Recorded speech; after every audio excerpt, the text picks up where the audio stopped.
السلام عليكم ورحمة الله وبركاته. ازيكم حبايبي؟ اخباركم ايه؟ كل سنة وانتم طيبين بمناسبة السنة الجديدة.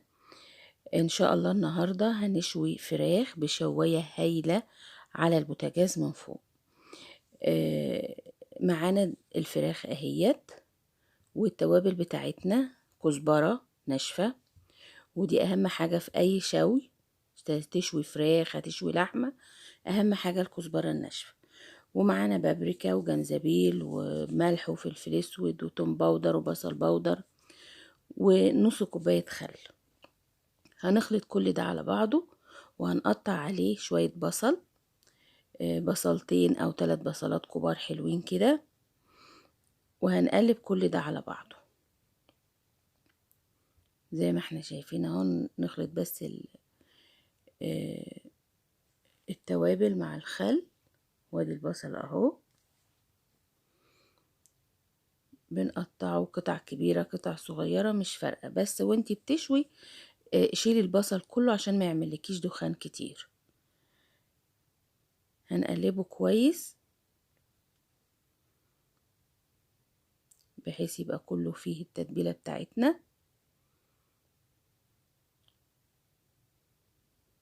ونقطع البصل كويس اهو، وهنتبل الفراخ تتبيلة محترمة. والتتبيلة دي ممكن تتبليها من بالليل وتسيبيها في التلاجة لتاني يوم، او تتبليها قبلها بساعتين 3 كده الصبح مثلا، تتبليها وبعد الظهر كده تشتغلي. هنا خلاص اهو تبلناها وقعدناها شوية حلوين. انا كنت متبلاها من بالليل. وهنجيب الشواية السحرية بتاعتنا بقى اهي. هي بقالها مدة طويلة عندي، على طول بشوي عليها لما ما اكونش بشوي في بره في الفحم على الفحم، وعايزة اشوي في البيت بشوي عليها. الشوي بتاعها جميل قوي وما بيفرقش كتير خالص عن الشوي على الفحم. يعني لو قدرتوا تجيبوها وتعملوا عليها جميلة جدا. بننضف الفراخ اهو خالص من البصل زي ما احنا شايفين كده، ما بخليش فيها بصل خالص عشان البصل لما بيتحرق هيعمل دخنة جامدة يعني. زي ما احنا شايفين اهو، نشيلها خالص كده وهنحطها. انا بحط نص الفرخة الشواية بتاخد فرخة كاملة زي ما احنا شايفين كده. كل نص لوحده. ممكن تخلي الفرخة كاملة وتفتحيها وتفرديها زي ما هي محطوطة كده. انا بحب اقطعها نصين عشان تبقى سهلة ساعة الاكل يعني. الفراخ بتبقى سخنة عموما. هنا اهو زي ما احنا شايفين، حبيت اوريها لكم عن قرب. هنا كان عدى ربع ساعة تقريبا، والفراخ بدأت تدخل في السوى وبدأت تاخد لون، ولازم نقلبها اهي. شايفين؟ هقلبها قصادكم اهو تشوفوا الناحية التانية. شايفين بقى لونها عامل ازاي؟ كأنك شوياها على الفحم بالظبط وبتقلبي. هنا الفراخ لزقت، حتة استوت.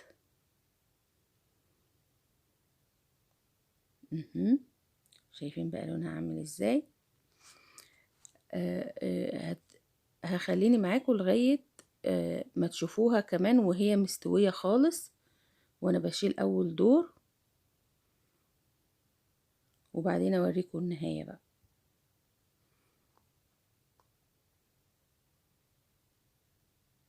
هنا سبتها كمان ربع ساعة عشان تاخد لون بس حلو. هي الفراخ استوت وبقت حلوة اهي. شايفين؟ مش محتاجة ان انا اسيبها كمان، بس انا بسيبها عشان اديها لون حلو وتكون يعني استوت 100 يعني.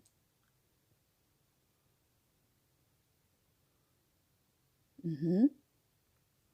شايفين الناحية التانية بقت عاملة ازاي؟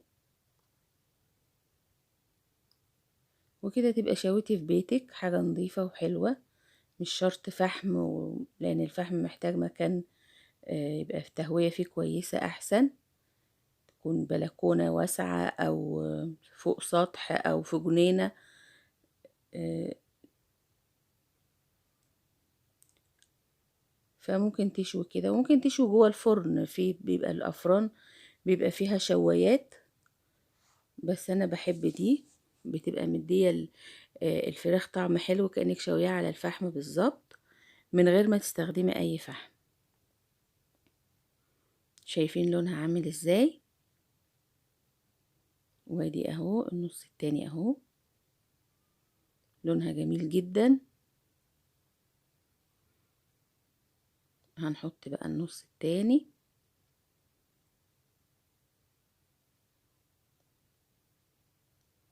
بننضفها برضو اهو ونحطها زي التانية بالظبط، ونقفل عليها لغاية ما تستوي خالص. طبعا كل شوية بنقلب عشان ما تتلهفش مننا.